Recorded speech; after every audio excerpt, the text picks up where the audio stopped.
सभी पत्रकार साथियों को धन्यवाद करना चाहता हूं कि आप लोगों की वजह से मेरी जो 3 साल से लड़ाई चल रही थी उसमें मेरे को मेरा लाइसेंस मिल गया है और सिर्फ आप लोगों की बदौलत ये लाइसेंस था जिसकी लड़ाई लड़ी जा रही थी और ये मुझे कल प्राप्त हो गया है। तो उसके लिए सबसे पहले तो मैं आप सबका धन्यवाद करना चाहता था। और इसके साथ ही कुछ 1-2 बातें और थी, जैसे कि इस लाइसेंस को देने के साथ ही जो मेरे राउंड शॉट कैटेगरी के बेनिफिट्स थे वो अभी मुझे प्रशासन द्वारा नहीं दिए गए हैं, पर माननीय सीटीएम महोदय से मेरी कल बात हुई तो उन्होंने मेरे को आश्वस्त करा है कि जल्दी ही मुझे वो लाभ भी दे दिए जाएंगे। और दूसरा एक विषय मेरा और रह जाता है कि ये जो लाइसेंस है इसकी सभी ऑब्जेक्शंस की जो जवाब थे, जो कार्रवाई थी, वो फरवरी माह में पूरी हो चुकी थी। उसके पश्चात भी ये मुझे कल मिला है, यानी कि 10 महीने तक उपायुक्त महोदय की टेबल पे फाइल पड़ी रही। तो मैं ये समझ नहीं पा रहा कि भाई ऐसी कौन सी जांच इसमें नई हुई या कोई नया कागज, कोई नई इन्वेस्टिगेशन जिसकी वजह से 10 महीने तक रुका रहा। और यदि कोई नई जांच, कोई नया कागज इसमें नहीं था तो फिर 10 महीने तक इसको रोकने का कारण क्या था? आपने तो आरोप लगाए थे भ्रष्टाचार के पैसे मांगे, यही कारण था कि कोई और कारण? मुझे यही समझ में आता है। तो मैं तो अब पलवल की जनता से एक पूछना चाहता हूं कि आप लोगों के लिए सवाल है कि भाई या तो हमारे उपायुक्त भ्रष्टाचारियों के संरक्षण करता है और या फिर वो इनकॉम्पिटेंट ऑफिसर हैं कि जो 10-10 महीने तक एक फाइल को रोक के रखते हैं।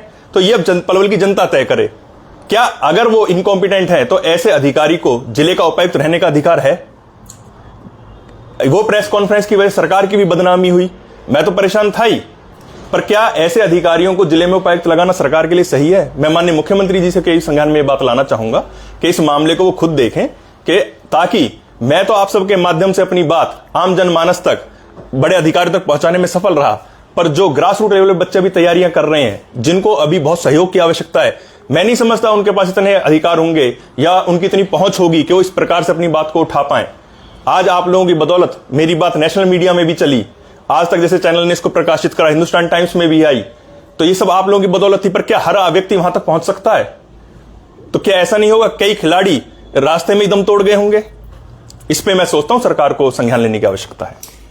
जिस तरह से आपने आरोप लगाए भ्रष्टाचार के, जिस तरह स्टेडियमों की बात करें तो क्या आप स्टेडियम में भी जाएंगे जिस तरह से मौत हुई भी थी दोनों खिलाड़ियों की? नहीं, बिल्कुल जी। अब हमें लगता है कि जो नवोदित खिलाड़ी प्रशासन के इस लाल फीताशाही का, इस लेट लतीफ रवैये का शिकार होकर दम तोड़ रहे हैं, हमें उनकी मदद करनी चाहिए, उनकी आवाज बननी चाहिए। शांतनु जी, जैसे कि प्रदेश सरकार की तरफ से समाधान शिविर चलाया गया जी, उसमें भी आपने मांग उठाई जी, वहां भी आपका कोई समाधान नहीं हुआ, जिसके बाद आप मीडिया सामने आए, तो क्या कहोगे? कहीं ना कहीं अफसर साहब भी है। मैं ये कहना चाहता हूं कि समाधान शिविर को जो चेयर करते हैं वो जिले के उपायुक्त करते हैं। 3 बार समाधान शिविर में मैंने शिकायत दी, उपायुक्त महोदय के पास तो जाती थी। और अंत में तो जैसे मैंने आपको बताया था पिछली प्रेस कॉन्फ्रेंस में भी कि अतिरिक्त उपायुक्त महोदय भी निरुत्तर हो गए थे। उन्होंने मेरे से ये कहा था कि भाई उपायुक्त मेरे वरिष्ठ अधिकारी, मैं उनको निर्देशित नहीं कर सकता। आप कह रहे थे डीसी साहब तो साइन कर चुके थे, फिर रुकी कहां थी ये फाइल? सर, डीसी साहब ने साइन कर चुके थे। हाँ, देखिए इसमें ये एक पेज है कि लाइसेंस का जो रिन्यूअल है, आप इसमें जब देखेंगे, मैंने पिछली प्रेस कॉन्फ्रेंस में आपको दिखाया था, ये आप देखेंगे 541 नंबर ऑर्डर है जो 2022 का है, यानी कि तत्कालीन उपायुक्त जो उस वक्त थी उन्होंने अप्रूवल दे दिया था, एसपी साहब की तरफ से एनओसी आ गई थी, यानी कि सब काम होने के बाद जांच के नाम पे मुझे 3 साल अटकाया गया, जो कि इस बात को साबित करता है कि जो 30,000 रुपए की रिश्वत मुझसे मांगी गई थी वो रिश्वत ना देने के कारण ही मुझे परेशान करा गया। उन पर कार्रवाई हुई कुछ? अभी तक कोई कार्रवाई नहीं है। किस प्रकार की मानसिक पीड़ा आपको इन 3 सालों में झेलनी पड़ी? आप ये देखिए कि जब आपके पास हथियार नहीं है, लाइसेंस नहीं है, आप प्रैक्टिस ही नहीं कर सकते, तो एक तरीके से मेरी खेल गतिविधि सारी लंबित हो गई। एक तरफ ना तो मैं प्रैक्टिस कर सकता था, ना मैं किसी प्रतियोगिता में भाग ले सकता था, सिर्फ सरकारी अधिकारियों के चक्कर काटो। खेल मंत्री से बात हुई इस बीच? नहीं जी, खेल मंत्री जी ने ना तो मुझसे कोई संपर्क करा, ना उनसे मेरी कोई बातचीत हुई। क्या कहोगे शांतनु जी, खेल मंत्री पलवल से हैं और उनके होते हुए भी खिलाड़ियों को इस तरह की प्रताड़ना झेलनी पड़ रही है? गलत है। और मेरे वाले मामले में मैं समझता हूं कि शायद उन्हें थोड़ा सा और संवेदनशील होकर सोचना चाहिए था। संतोष से बात करेंगे, जिस तरीके से आप 10 महीने तक एक अंतर्राष्ट्रीय खिलाड़ी बड़े उस पे होते हुए आपको इतनी परेशानी झेलनी पड़ी, आम आदमी अगर इस तरीके से काम कराने जाता होगा तो उनको कितनी परेशानी होगी? मैं खुद सोच के हैरान हूं कि बात बड़े और छोटे की भी नहीं होती, बात एक कानून की होती है। मैं कितना भी बड़ा खिलाड़ी हूं, पर अगर मेरे दस्तावेज अपूर्ण है तो भी मुझे वो पूरे करने चाहिए। पर मेरे साथ तो मामला यह था कि सारे कागज पूरे थे, सारा कुछ सही था, उसके बावजूद मान लीजिए मैं खूब बड़ा खिलाड़ी हूं पर मेरे कहीं डॉक्यूमेंट्स में कमी है, तो फिर मैं समझता हूं प्रशासन को उस पर करना चाहिए। पर मेरे तो कागज सारे पूरे थे, केवल एक रिश्वत के आरोप में। और जबकि आपको जानकर यह हैरानी होगी कि जो कंप्लेंट मैंने माननीय लोकायुक्त महोदय के यहां करी हुई है भ्रष्टाचार की, उसकी जांच रिपोर्ट में उपायुक्त महोदय ने उस क्लर्क को क्लीन चिट दे दी है। वो रिपोर्ट मेरे पास है, लोकायुक्त महोदय के यहां से रिपोर्ट मुझे प्राप्त हो चुकी है, जिसपे हम अपनी लीगल टीम से बात करके जवाब दायर कर रहे हैं। और आप भी समझिए कि जब लाइसेंस 2022 में रिन्यू हो चुका है, सारी डीसी साहब के यहां से परमिशन हो चुकी है 2022 में ही, तत्कालीन डीसी ने परमिशन दे दी, एसपी साहब के यहां से हो चुकी है, उसके बाद कोई ऑब्जेक्शन लगा रहा है और मैं जाके आपको बता रहा हूं कि ऑब्जेक्शन सिर्फ पैसे ना देने की वजह से लग रही है, तो बजाय उस पर कार्रवाई करने के आप एक दबाव का काम कर रहे हैं। भाई मुझे जो 10 महीने लाइसेंस नहीं दिया गया वो दबाव ही तो था कि मैं अपनी शिकायत वापस लूं। शांतनु जी, कहा जाता है कि देर आए दुरुस्त आए। अब आपको आपका लाइसेंस मिल चुका है जी, तो ऐसे में क्या कहेंगे कि जिस प्रकार से आपके साथ हुआ है भविष्य में किसी के साथ ना हो, क्या प्रशासन ने आपसे माफी मांगी इसके लिए, देर के लिए? देखिए, सबसे पहले तो जो आपने कहा कि अब लाइसेंस मिल चुका है, तो उसके लिए मुझे राष्ट्र कवि रामधारी सिंह दिनकर की 2 पंक्ति याद आ रही हैं कि न्याय यदि दो आधा दो और उसमें भी यदि बाधा हो, दे दो मुझको बस 5 ग्राम, रखो अपनी धरती तमाम। तो मुझे लाइसेंस तो दे दिया गया है, पर रिनाउंड शॉट के जो मेरे बेनिफिट्स मुझे मिलने चाहिए थे वो अभी तक भी नहीं मिले हैं। हाँ, नगराधीश महोदय ने मुझे आश्वस्त करा है, अब मुझे यह है कि उसमें कितना समय लगेगा। और रही बात माफी की, तो गलती तो मान ही नहीं रहे अभी अपनी। भाई माफी तो उस चीज की होती है कि आपने कुछ गलत करा है, वो तो ये कह रहे हैं ना कोई रिश्वत मांगी नहीं गई, कोई कुछ गलत हुआ ही नहीं, सब कुछ सही है। तो जब सब कुछ सही है तो किस बात की माफी और किस बात की कोई सजा है? कार्रवाई की मांग करेंगे उनके खिलाफ? नहीं, मैं इस मामले को छोड़ने वाला नहीं हूं। जिस व्यक्ति ने मेरे से रिश्वत मांगी और मेरे रिश्वत ना देने पे जिसने 3 साल के मेरे कैरियर में ब्रेक लगाया, मैं उस व्यक्ति को किसी भी प्रकार से क्षमा करने के उसमें नहीं हूं। मैं माननीय उच्च न्यायालय की तरफ रुख करूंगा अगर मुझे यहां से न्याय नहीं मिलता तो। एडवोकेट साहब हैं हमारे बीच में, ललित जी। ललित जी, क्या कहोगे? बहुत सोचनीय एक प्रश्न है हमारे पलवल के शासन और प्रशासन के लिए कि एक अंतर्राष्ट्रीय स्तर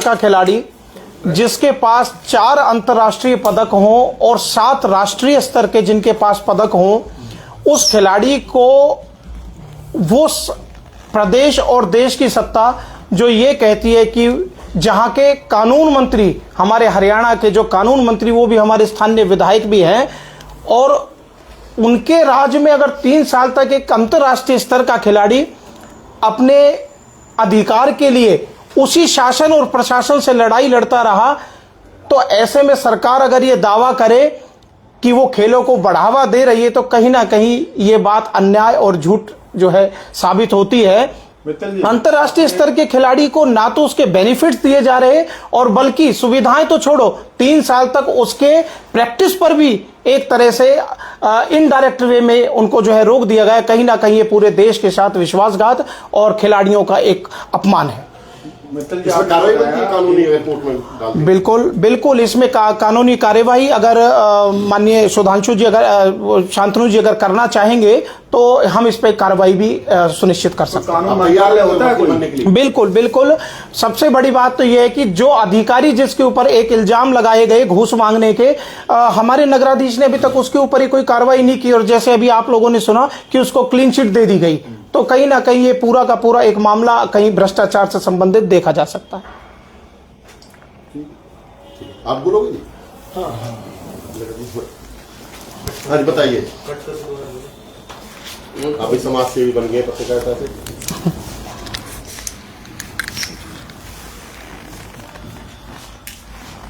जी क्या कहना चाहते हैं इस पूरे मामले को लेकर? देखिए, जिस तरीके से 3 तारीख को लगभग हमने प्रेस कॉन्फ्रेंस यहाँ से की गई थी, और कहीं ना कहीं हमारे साथी के साथ साथ एक अंतर्राष्ट्रीय निशानेबाज हैं हमारे शांतनु ठाकुर जी, और कहीं ना कहीं पूरे विश्व के अंदर पलवल जिले का नाम रोशन करते हैं और पूरे हरियाणा का, पूरे देश का प्रतिनिधित्व करते हैं, कई जगह पर जज के रूप में भी जाते हैं। लेकिन जिस तरीके की घटना यहाँ पे घटित हुई वो कहीं ना कहीं एक अपने आप में चिंतन का विषय है। जिस तरीके से पहले उपायुक्त को लेकर के बात करूं, जिस तरीके से पहले पलवल के अंदर बहुत सारे ऐसे अधिकारी आए, जब हम सामाजिक कार्य करते थे तो वो हमें बुलाते थे कि भाई साहब किस तरीके से आप कार्य कर रहे हैं और किस तरीके के प्रशासन आपका सहयोग कर सकता है। ऐसे बहुत सारे एग्जाम्पल मैं आपको बता दूंगा। अतिथि देवो भव मुहिम हमने चलाई और वहां आकर के उन्होंने कहा कि जी आप हमें बताइए कि आप पलवल को कैसे अच्छा बना सकते हैं, कैसे सुंदर बना सकते हैं। लेकिन कहीं ना कहीं जो ये पूरा प्रकरण हुआ, मैं कहूंगा यदि 8 दिन के अंदर आज ये दिया है और लगभग 8 महीने की 10 महीने की फाइल एक टेबल पे फंसी रही, तो जब ये हमें पता लग गया कि भी प्रेस कॉन्फ्रेंस कर दी गई है, तो शायद मैं अपने आप में मानता हूं कि कोई भी अच्छा अधिकारी होगा तो वो व्यक्ति के पास फोन करेगा कि जी क्या दिक्कत है आपकी, आप आइए। क्योंकि ऐसे कहीं ना कहीं मुद्दों को लेकर के प्रशासन बदनाम होता है और वो कहीं ना कहीं आपके सामने है कि 8 दिन के अंदर वो फाइल दे दी गई। आखिर कौन सा ऐसा पेपर था जो उसमें लगा? तो मैं तो ये कहना चाहूंगा कि उपायुक्त जी को टाइम से पहले काम करना चाहिए था और कहीं ना कहीं शांतनु जी को फोन करना चाहिए था कि जी भाई साहब आप आइए और आपकी क्या दिक्कत है, शॉर्ट आउट करते हैं मिल करके। लेकिन कहीं ना कहीं कल परसों फोन आया और एसडीएम दफ्तर से फोन आया, तो ऐसा कोई भी वाक्य कहीं कैसा भी नहीं हुआ जिससे कि एक प्रशासन की छवि अच्छी जाए या फिर उनका नाम अच्छा जाए।